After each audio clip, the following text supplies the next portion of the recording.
ധരണീഗർഭസംഭൂതം വിദ്യുൽകാന്തി സമപ്രഭം കുമാരം ശക്തിഹസ്തം ച മംഗളം പ്രണമാമ്യഹം. ധരണി ഗർഭസംഭൂതം, ഭൂമിയുടെ ഗർഭത്തിൽ നിന്നും ജനിച്ചവനും, വിദ്യുൽ കാന്തി സമപ്രഭം അല്ലെങ്കിൽ വിദ്യുൽ കാഞ്ചന സമപ്രഭം, മിന്നലിൻ്റെ ശോഭയോട് കൂടിയവനും, കുമാരം സുബ്രഹ്മണ്യൻ, ശക്തിഹസ്തം ശക്തി വേലെന്ന ആയുധം കൈവശമുള്ളവനുമായ തം മംഗളം അങ്ങനെയുള്ള ചൊവ്വയെ ഞാൻ നമസ്കരിക്കും.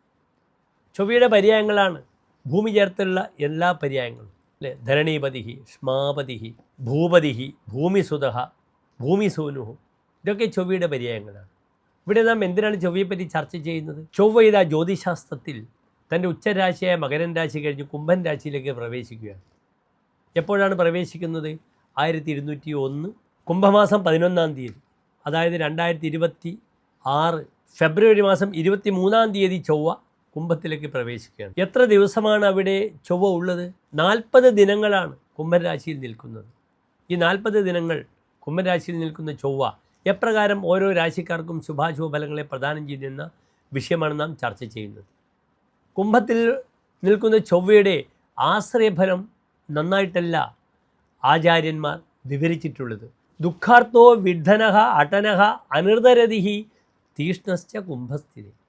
ദുഃഖിതനാവുക, ധനം കൈവിട്ടു പോകുക, അടനഃ പരിഭ്രമം സഞ്ചരിക്കുക, അനൃതരതിഹി ചീത്ത കൂട്ടുകെട്ടിലേക്ക് പോവുക, ചീത്ത രതിയിലേക്ക് പോവുക, തീഷ്ണസ് അനാവശ്യമായി തീഷ്ണ സ്വഭാവം പ്രകടിപ്പിക്കുക. ഇതൊക്കെയാണ് കുംഭത്തിലുള്ള ചൊവ്വയുടെ ആശ്രയഫലം ആചാര്യൻ പറഞ്ഞിരിക്കുന്നത്. അതിനാൽ വളരെ ശ്രദ്ധിക്കണം. ഈ ചൊവ്വ ഈ 40 ദിവസക്കാലം ഓരോ രാശിക്കാർക്കും എപ്രകാരം ശുഭാശുഭ ഫലങ്ങളെ പ്രദാനം ചെയ്യുന്ന വിഷയമാണ് നാം ചർച്ച ചെയ്യുന്നത്. ഏതായാലും ചൊവ്വ ഈ കുംഭത്തിൽ നിൽക്കുന്ന സമയത്ത് എൻ്റെ പ്രിയമുള്ള പ്രേക്ഷകർക്ക് നന്നായി ചൊവ്വയുടെ മന്ത്രങ്ങൾ ജപിക്കാം. ഭദ്രകാളി ക്ഷേത്രത്തിൽ ഭജിക്കാം, സുബ്രഹ്മണ്യ ക്ഷേത്രത്തിൽ ഭജിക്കാം. ഇവിടെ ചൊവ്വ ഇത്രയും കാലം മകരത്തിൽ നിന്നിരുന്നത് ഉച്ചക്ഷേത്രത്തിലാണ്. അത് സ്ത്രീരാശിയാണ്, അത് ഭദ്രകാളിയാണ്. ചൊവ്വ നിൽക്കുന്നത് എവിടെയാണ്? പുരുഷരാശിയിലാണ്. അതിനാൽ ഇവിടെ ഭജിക്കാൻ നല്ലത് സുബ്രഹ്മണ്യനാണ്. സുബ്രഹ്മണ്യ ക്ഷേത്രത്തിൽ ഷഷ്ഠിവ്രതമെടുക്കാം, സുബ്രഹ്മണ്യ പൂജ ചെയ്യാം, രക്തപുഷ്പാഞ്ജലി ചെയ്യാം. ഇപ്രകാരം ഈ ചൊവ്വയെ നന്നാക്കി എടുത്താൽ ഈ ചൊവ്വ നല്ല പോസിറ്റീവായ അനുഭവങ്ങൾ പ്രഷ്ടാവിന് നൽകും. ചൊവ്വയെ കൊണ്ട് 3 വിഷയമാണ് ചിന്തിക്കുക. ഭ്രാത, സത്വഞ്ച, ഭൗമ, ക്ഷിതിരപി. 1 സഹോദരങ്ങൾ, 2 തന്നെ സാഹസികത, ധൈര്യം, ഊർജ്ജസ്വലത, മറ്റൊന്ന് ഭൂമി. ഇത് ഓരോ രാശിക്കാർക്കും ഈ ഭൂമിപരമായ വിഷയങ്ങളായാലും സഹോദര ഗുണങ്ങളായാലും എപ്രകാരമുണ്ടെന്ന് നമുക്ക് ചിന്തിക്കാവുന്നതാണ്.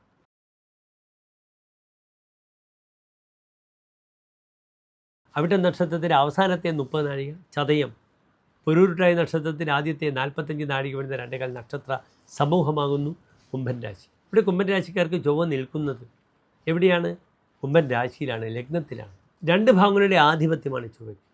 ഒന്ന് കർമാധിപത്യം, വൃശ്ചികൻ രാശിയുടെ ആധിപത്യം.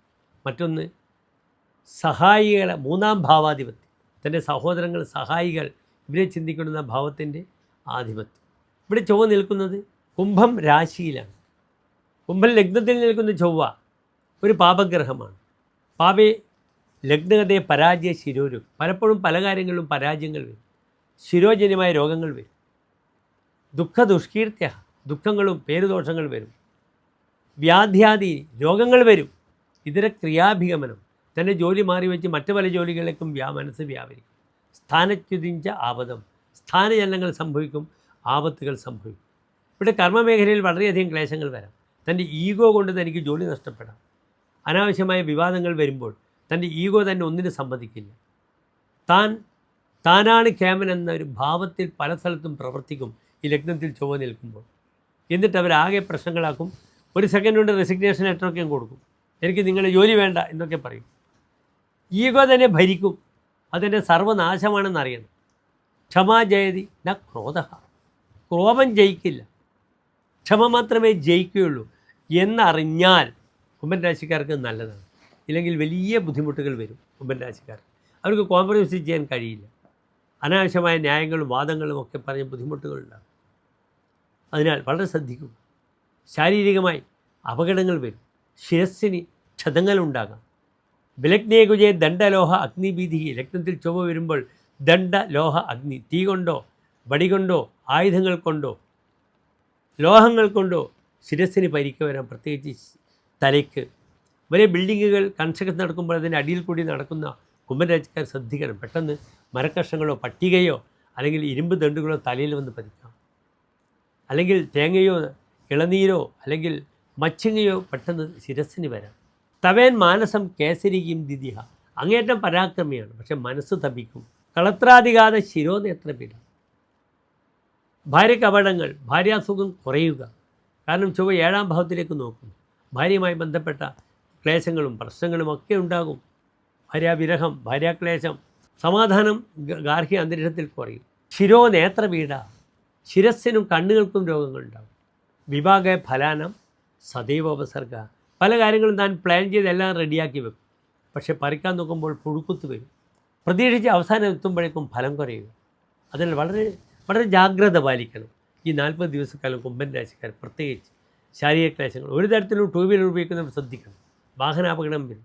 ഹെൽമെറ്റ് ഇല്ലാതെ ഒരു സെക്കൻഡ് ഒരു പരിധി പോലും മുന്നോട്ട് പോകരുത്. ദാമ്പത്യത്തിൽ ക്ലേശങ്ങൾ ശ്രദ്ധിക്കുക. പരസ്പരം ഈ സമയത്ത് ഞാൻ പറയുക, ദേഹമുട്ടി ചെയ്യണം ഭദ്രകാളി ക്ഷേത്രത്തിൽ.